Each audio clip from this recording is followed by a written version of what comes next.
CBSE की भी महिमा अपरंपार है। एक लेंस काफी नहीं था कि उन्होंने कहा कि नहीं भैया इसके पीछे एक लेंस और लेकर आओ, और जब दो लेंस एक साथ आएंगे तो उनका इफेक्ट क्या होगा, उनकी कंबाइंड फोकल लेंथ क्या होगी, उसकी पावर क्या होगी, ये सब देखते हैं एक वीडियो में 10 मिनट के अंदर। तो चलिए शुरू करते हैं।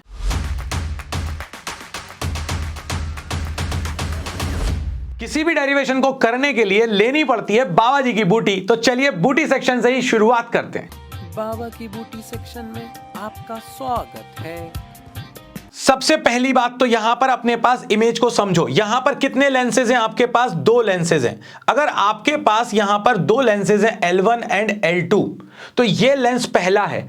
अब यहां पर ये जो हमारे पास रे चली, ये रे यहां पर जब ये रे आगे बढ़ेगी यहां पर, तो ये रे तो यहां से बेंड होगी। अब ऑब्वियसली ये अगर L2 नहीं होता तो ये इस रेड पाथ को फॉलो करके यहां पर अपनी एक इमेज बना देता, मगर क्योंकि यहां पर सेकंड लेंस आ गया तो सेकंड लेंस उस रे को बेंड कर देगा, और एक रे तो अपनी ऑप्टिकल सेंटर से सीधी निकल गई, ये वाली रे। अब ये दोनों रेज यहां पर आकर पहले वाले के लिए यहां पर मिल रही हैं, और जब कंबाइंड देखेंगे तो यहां पर मिल रही हैं, तो यहां पर अपनी फाइनल इमेज बन जाएगी।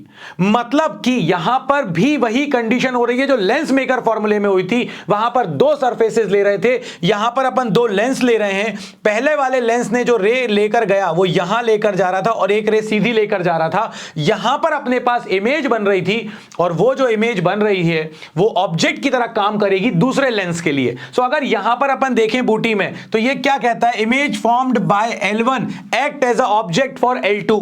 इसके बाद लेंस फॉर्मूला लगा दो।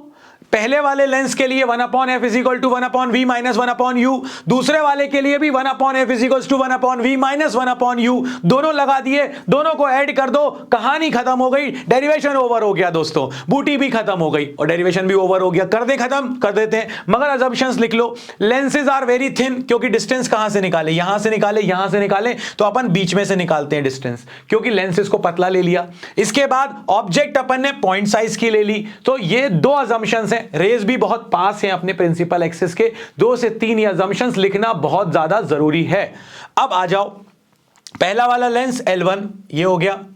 L1 लेंस के लिए देखो अगर तुम, तो L1 लेंस कहता है अपन से कि ये एक रे तो यहां से गई और ये यहां पर आकर मीट करेगी, और दूसरी रे अपनी स्ट्रेट जाएगी। ये दोनों मिल रही हैं यहां पर। सो ये अपने पास हो गई ऑब्जेक्ट डिस्टेंस ये U। और पहले वाले लेंस को भूल जाओ, दूसरे लेंस को, दूसरा लेंस है ही नहीं। तो इमेज कहां बन रही थी? I1 पे। तो ये जो है V1 डिस्टेंस जो है ये इमेज डिस्टेंस की तरह काम करेगी, और पहले वाले लेंस की फोकल लेंथ है f1। सो पहले लेंस के लिए अपने पास आ गया 1/f1 is equal to 1/v1 minus 1/u। Image distance है v1, ऑब्जेक्ट डिस्टेंस है u। अब आप कहोगे बाबा जी आपने यहां पे साइन कन्वेंशन तो रखा ही नहीं है। क्यों नहीं रखा? उसका लॉजिक भी तो समझो। इसीलिए नहीं रखा है क्योंकि फॉर्मूले से जब फॉर्मूला ड्राइव करते हैं तो साइन कन्वेंशन रखने की कोई आवश्यकता नहीं होती है। सो यहां पर अपने पास ये कहानी आ गई। जैसे ही ये स्टोरी आई, अब आता है अपने पास दूसरा वाला लेंस। एक रे तो ऐसी आ रही थी, एक रे यहां से सीधी आ रही थी। तो ये जो पॉइंट है, ये पॉइंट एक्ट करने लगता है एज अ ऑब्जेक्ट। अगर ऑब्जेक्ट की तरह काम करेगा दूसरे लेंस के लिए, यानी L2 के लिए, तो L2 के लिए ये चीज बन जाएगी आपकी ऑब्जेक्ट डिस्टेंस, और फाइनल इमेज ये इसको बेंड कर देगा। सो फाइनल इमेज आपकी बन जाएगी इस पॉइंट पर, यानी कि ये हो गई आपके पास इमेज डिस्टेंस V।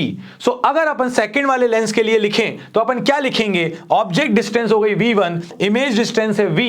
सो 1/f2 फोकल लेंथ सेकंड वाले की is equal to 1/v minus 1/v1। ये है इमेज डिस्टेंस, ये है ऑब्जेक्ट डिस्टेंस। मैंने क्या कहा था? इसके बाद दोनों को ऐड कर दो, क्योंकि ये V1 की कोई जरूरत नहीं है। यहां पर V1 प्लस में है, यहां पर V1 माइनस में है। प्लस कर दिया, और जैसे ही प्लस किया 1/f1 plus 1/f2 is equal to 1/v1 minus 1/u plus 1/v minus 1/v1। 1/v1 से 1/v1 कैंसिल हो गया, 1/v minus 1/u।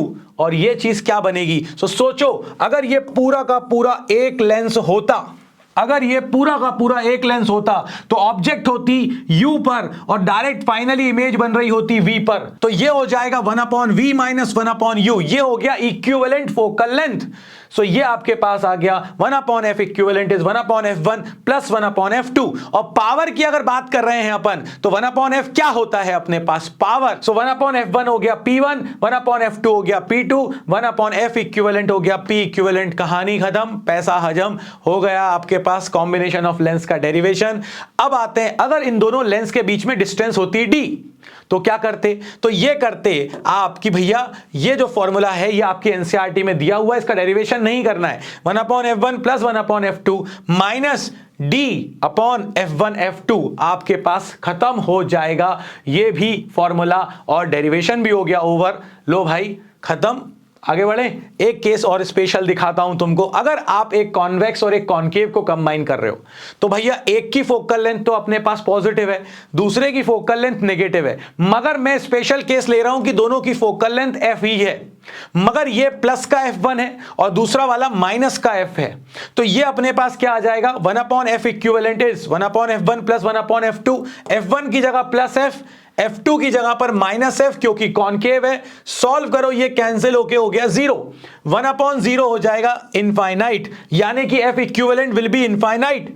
Focal length जब इंफिनिटी हो जाती है मतलब पैरेलल आने वाली रेस इंफिनिटी पर जाकर ही मिलेंगी। और इसीलिए अपन लोग जब परचेस करते हैं चश्मा तो दबंग के अलावा अगर आप कोई और चश्मा परचेस करते हो तो वो कर्व्ड होता है। जब अपन सन ग्लासेस परचेस करते हैं वो कर्व्ड होते हैं। कर्व्ड होनेंगे तो मतलब लेंस है, फिर तो वो बेंड करेगा, मगर दोनों साइड से जो कर्वनेस होती है ना वो सेम होती है, इसीलिए उसकी फोकल लेंथ हो जाती है इन्फिनिटी। इसीलिए वो एक ग्लास स्लैब की तरह काम करता है। अगली बार जब भी अपने सन ग्लासेस परचेस करो ना, ऐसे ट्यूबलाइट के ऊपर देखना और ट्यूबलाइट के नीचे अपने चश्मे को लेकर जाना, सन ग्लासेस को। अगर बिल्कुल स्ट्रेट सीधी इमेजेस बने उसके ऊपर तो समझ जाना कि ये बिल्कुल सही है, 100 रुपए वाला रिबन नहीं है। और अगर वो स्ट्रेट ना बने, टिल्टेड बने, तो अपनी आंखों के लिए उनको परचेज मत करना, नहीं तो आंखें हो जाएंगी ऐसी, है ना, इधर देखोगे और बात करोगे इधर। ऐसा नहीं करना है अपन को। उसके लिए हमेशा याद रखो ऐसे परचेस करो चश्मे जिनमें इमेजेस भी जो लाइट की बने